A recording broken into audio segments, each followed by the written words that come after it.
Hi, I'm Rachel, and this is my February 2022 take at the Would You Read It Challenge. The Would You Read It Challenge is a book tag that was started by Et2 Brody.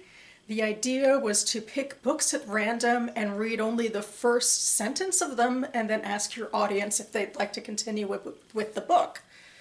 And I have now turned it, as I do, into a sort of continuous game with a pattern. I look back at a year of my reading and select the first book I've read each month.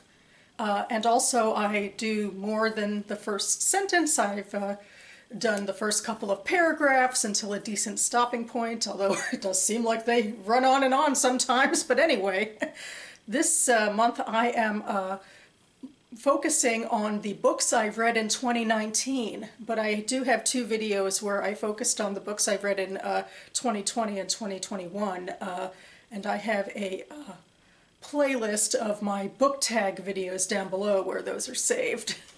I'll try to go through this list without much commentary, but I probably will have a little bit as I go on, and I will have some further commentary at the end. But as I read the quotes, I'll just give you the titles afterwards and how I personally classified them on Goodreads. So, without further ado, let's get into the quotes. Starting, of course, with January. November 2nd, 2020, London. She sat at her desk. It was a fine afternoon, but the cold sunshine beyond her office window oppressed her. In her younger days, she might have ventured out, hoping against reason for warmth. Hope against reason, an opiate she'd long abandoned. Slowly, she sifted the volumes on her desk. A dusty bilingual edition of Usque's Consolacao lay open. She ran the pad of one finger down a page before carefully shutting the book. 1:30, and the American hadn't so much as telephoned. A lack of professionalism incompatible with a finding of this magnitude. Yet Darcy had said the American was his most talented postgraduate, and Darcy, perhaps alone among her colleagues, was to be trusted. Levy can help with the documents, Darcy had said over the phone. Glad to lend him to you for a bit. He's amusingly ambitious in the American sort of way. Thinks history can change the world. But even you should be able to tolerate it for 3 days. Recalling, Helen almost chuckled. Even you. Good for Darcy. He, evidently, thought Helen someone worth standing up to. And that was from The Weight of Ink by Rachel Kadish, which I classed as Jewish fiction. February. Heady, Handful, Grimke. There was a time in Africa that people could fly. Mama told me this one night when I was 10 years old. She said, "Handful, your granny mama saw it for herself. She said they flew like birds over trees and clouds. She said they flew like blackbirds. When we came here, we left that magic behind." My mama was shrewd. She didn't get any reading or writing like me. Everything she knew came from living on the scarce side of mercy. She looked at my face, how it flowed with sorrow and doubt, and she said, "You don't believe me? Where do you think these shoulder blades of yours come from, girl?" Those skinny shoulder bones stuck out from my back like nubs. She patted them and said, "That's all what left of your wings. They nothing but these flat bones now, but one day you gonna get them back." I was shrewd like Mama. Even at 10, I knew this story about people flying was pure malarkey. We weren't some special people who lost our magic. We were slave people, and we weren't going anywhere. It was later I saw what she meant. We could fly all right, but it wasn't any magic to it. And that was from The Invention of Wings by Sue Monk Kidd, which I classed as fiction. March. In my dreams, we hug like grown-ups do. For my 10th birthday, my father promised he would publish my writing in a book. A real book? A real book. Put together your best stuff. I had been writing ever since I learned the alphabet. By the end of first grade, I was crafting books from school notebooks, complete with illustrated cover images and blurbs on the back. I had even started a library of my writings that was frequented by neighbors and cousins. I attached a pocket for a library card to the back of each notebook and fashioned a library stamp by carving letters on an eraser. My father used to write too. I had seen the scribbling in his bedside drawer. Parts of poems, unsent letters, his handwriting artfully drawn and rounded with long strokes, always in black ink. At the bottom of the drawer, I found a yellowing magazine titled Afakim, in which one of his poems was featured, his only publication. That day, after my father made his promise, I locked myself in my room and wrote until dinner time. After dinner, I wrote some more. By the next day, I'd filled a notebook with the tale of a young girl adjusting to a new school. Earlier that year, my family had moved, so I drew the story from my own experience. When I finished, I proudly presented my father with my work. He was resting in bed, leaning against a pile of pillows, recently out of the hospital.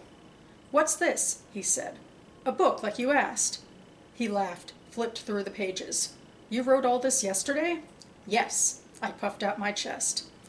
He put the notebook aside. "Writing a book should take longer than a day. There's still time before your birthday." "But you didn't read it," I protested. "How do you know it's not good?" He promised he'd read it. A few days later, as I was walking back from the library, 2 books clutched to my chest, I saw an ambulance parked on the curb outside our house, its orange flicker lighting up the rose bushes in timed, urgent intervals, a busy signal.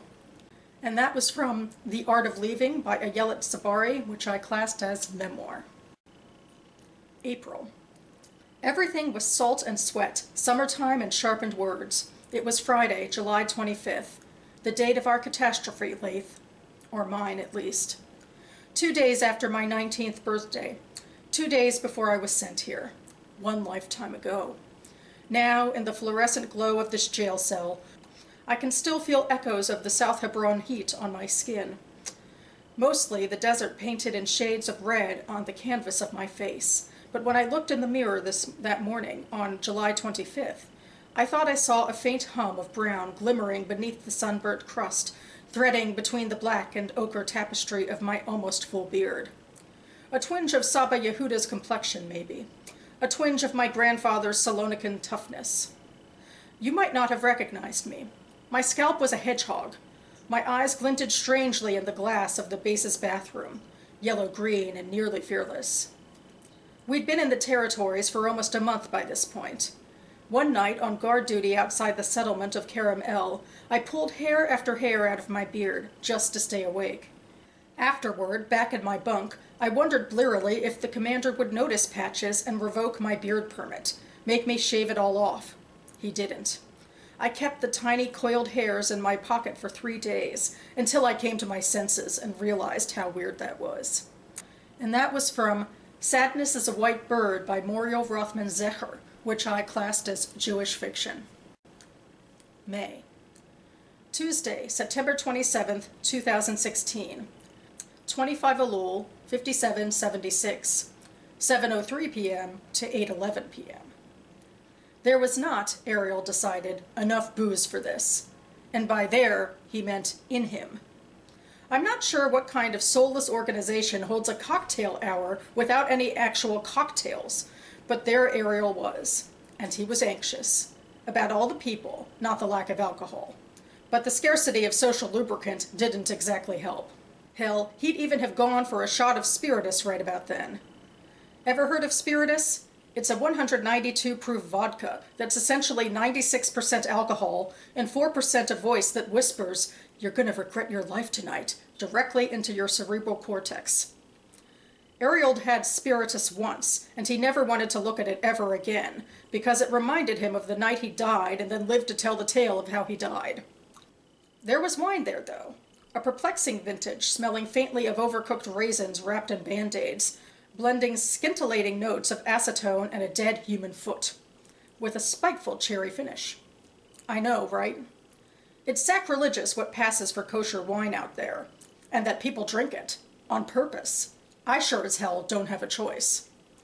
And that was from Ariel Sampson, Freelance Rabbi by Manish Chana, which I classed as Jewish fiction.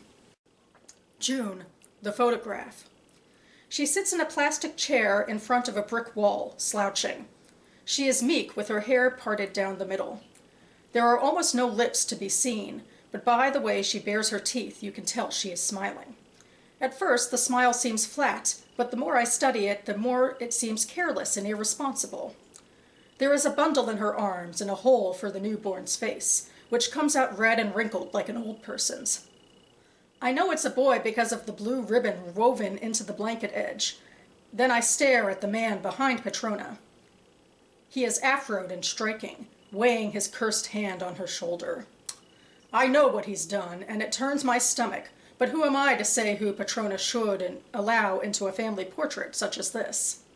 On the back there's a date stamp of when the photo was printed, and because when I count back 9 months, it falls exactly on the month my family and I fled from Colombia and arrived in LA, I turned the photograph over to look intently at the baby, to register every wrinkle and bulge around the dark hole of his gaping mouth, to decide whether he is crying or laughing, because I know exactly where and how he was conceived, and that is how I lose track of time, thinking it was my fault that the girl Petrona was just 15 when her belly was filled with bones. And when Mama came back from work, she does not yell, even though she sees the photograph, the envelope, the letter from Petrona all addressed to me.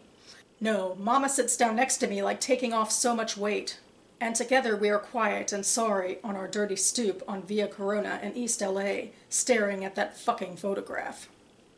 And that was from Fruit of the Drunken Tree by Ingrid Rojas Contreras, which I classed as fiction. July. Nadezhda Lapteva. Death and magic in winter, a bitter cycle that Marzenia spins with crimson threads around pale fingers. She is constant, she is unrelenting, she is eternal. She can grant any spell to those she has blessed. Her reach is the fabric of magic itself. Codex of the Divine, Chapter 2, Verse 18. The calming echo of a holy chant filtered down from the sanctuary and into the cellars. It was late afternoon, just before the Vespers, a time when psalms to the gods were given up in an effortless chorus. Nadezhda Lapteva glared up from the mountain of potatoes, threatening to avalanche down over the table. She twisted her knife hard against the one in her hand, narrowly missing skin as she curled the peel into a spiral. A cleric's duty is important, Nadezhda, she muttered, mimicking the dour tone of the monastery's abbot. You could change the tide of the ward, Nadezhda. Now go wither in the cellars for the rest of your life, Nadezhda. The table was covered in potato peel spirals. She hadn't anticipated losing her entire day to remedial labor, yet here she was. And that was from Wicked Saints by Emily Duncan, which I classed as speculative fiction. August. Anna had fallen into a routine, or as much of a routine as a 17-year-old can reasonably fall into when she's transient and living in hiding with an infant. She was staying at her sister's friend's house in a small town in Virginia. The baby always woke up crying at 4:30 or 5 a.m. Anna got up and changed Chloe's diaper, prepared a bottle and bundled her into a stroller, and then they left the basement where they were living, walked 3 blocks to the 24-hour donut shop for coffee, and across the wide, empty street to the park. Anna sat on a swing with her first cup of coffee of the morning, and Chloe lay in the stroller staring up at the clouds. They listened to the birds in the trees at the edges of the park, the sounds of traffic in the distance. The climbing equipment cast a complicated silhouette against the pale morning sky. There was a plastic shopping bag duct-taped to the underside of the stroller. It held a little under $118,000 in cash. And that was from The Lola Quartet by Emily St. John Mandel, which I classed as fiction. September. It was spring in the city of Kaifeng, a late spring in the northern Chinese province of Honan. Behind the high city walls, the peach trees, planted in courtyards, bloomed earlier than they did upon the farms, spreading over the level plains around the moat. Yet even in such a shelter, the peach blossoms were still only rosy buds at Passover. Within the courts of the house of Ezra ben Israel, the peach blossoms had been cut several days early and had been forced to bloom in time for the feast. Each spring, Peony, the Chinese bondmaid, made it her task to provide thus for the branches of the flowers that stood against the walls of the great hall. Each year, Ezra, her master, and Madame Ezra, her mistress, took notice of what she had done.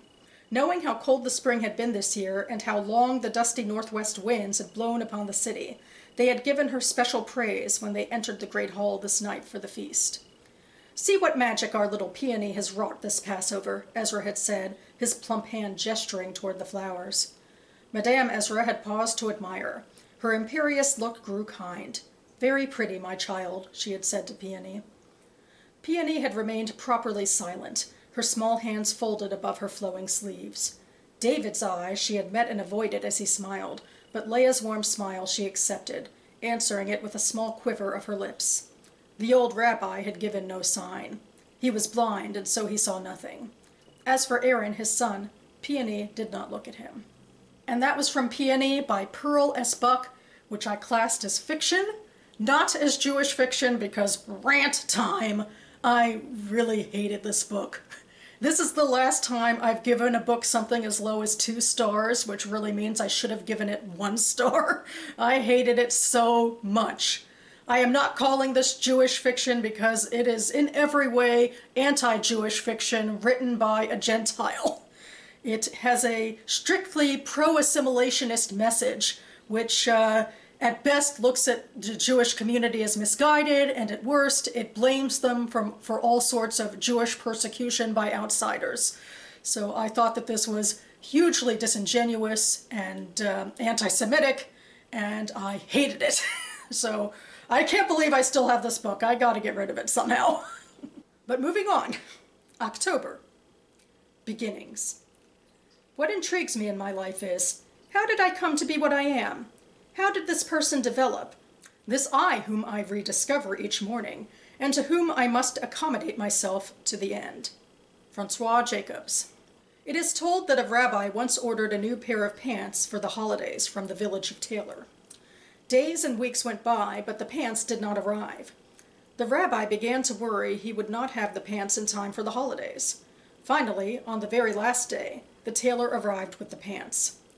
The rabbi thanked him, but asked in great wonder, "Can you please explain this to me? How is it possible that it took God only 6 days to create such a vast and complicated world like ours, and it took you more than 6 weeks to make 1 pair of pants?" The tailor looked at the rabbi and smiled. "Rabbi, how can you even compare? Take a look at the mess that God made, and take a look at this fine pair of pants." I'm not here to fix the mess that God made, but in an effort not to insist on an answer, here is my story.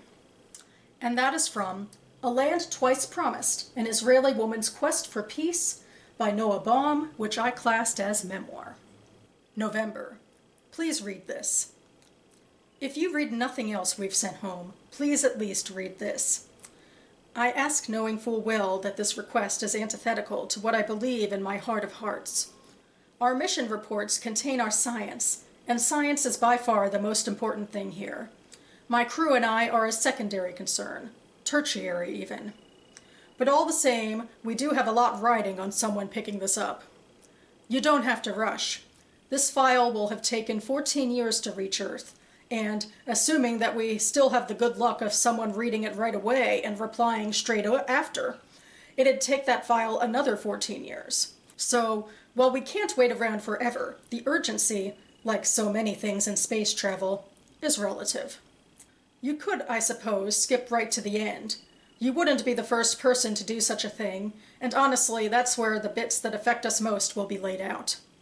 And maybe, if you already know who we are and what we're about, if you're someone who sent us here, perhaps, you can do that and still understand. But even if that's not the case, I do think the why of what we need from you is important. I'm biased, of course, and doubly so. Not only is this account about me and my crew, but we're scientists. We live and breathe the why. And that is from To Be Taught If Fortunate by Becky Chambers, which I classed as speculative fiction. And finally, December. Bel Air, California. Charles Wang was mad at America. Actually, Charles Wang was mad at history. If the death-bent Japanese had never invaded China, if a billion, misguided students and serfs had never idolized a balding academic who parroted Russian madmen and couldn't pay for his promises, then Charles wouldn't be standing here, staring out the window of his beloved Bel Air home, holding an aspirin in his hand, waiting for those calculating assholes from the bank that had once gotten down on its Italianate marble knees and kissed his ass, to come over and repossess his life. Without history, he wouldn't be here at all. He'd be there, living out his unseen birthright on his family's ancestral acres. A pampered prince in silk robes, writing naughty, brilliant poems, teasing servant girls, collecting tithes from his peasants, and making them thankful by leaving their tattered households with just enough grain to squeeze out more hungry babies. Instead, the world that should have been his fell apart, and the great belly of Asia tumbled and roiled, with a noxious foreign indigestion that spewed him out, bouncing him hard on the tropical joke of Taiwan. And then, when he popped right back up, belching him all the way across the vast Pacific Ocean, and smearing him onto this faceless green country full of grasping newcomers, right alongside his unclaimed countrymen, the poor, illiterate, ball-scratching half-men from Canton and Fujian, whose highest dreams were a cook's apron and a back-alley, backdoor fuck. Oh, he shouldn't have been vulgar. And that was from The Wongs vs. the World by Jade Chang, which I classed as fiction. So that about covers it for me now. You can find the reviews I wrote on Goodreads back in 2019 for all of these 12 books, linked down below. As more parting notes, I read from my definite least favorite novel of 2019. I also happened to read from my most favorite novel of 2019. It was my January pick, The Weight of Ink by Rachel Kadish. Had a bit of a slow start in regards to the first few paragraphs. It's kind of a slow book. There's a lot going on in it. It's a sprawling historical fiction about Jews in 17th century England, and it imagines a female scribe whose writings are found by a historian, Helen, from those paragraphs, and what she does to uncover them and try to find out their provenance and how it intersects with her own life. I love that book a lot. I also feel a lot of warmth, I suppose that's a strange word, for the December book, The Wongs vs. the World, for its acerbic writing style. I remember when I read that, I'd read a bunch of duds beforehand, in the books I'd read beforehand, and it was nice to then get to that book, which was so strong. At least I thought so. So yeah, those are my general thoughts. I thought most of those paragraphs were pretty good, and most of the books thereafter were pretty good as well. But I'll let you be the judge from here on out. Anyway, I am going to return in my next video to my current reading as I get to my first Friday reads of the month in the next few days, so stay tuned for that. In the meantime, thanks so much for watching, everyone, and I'll see you next time.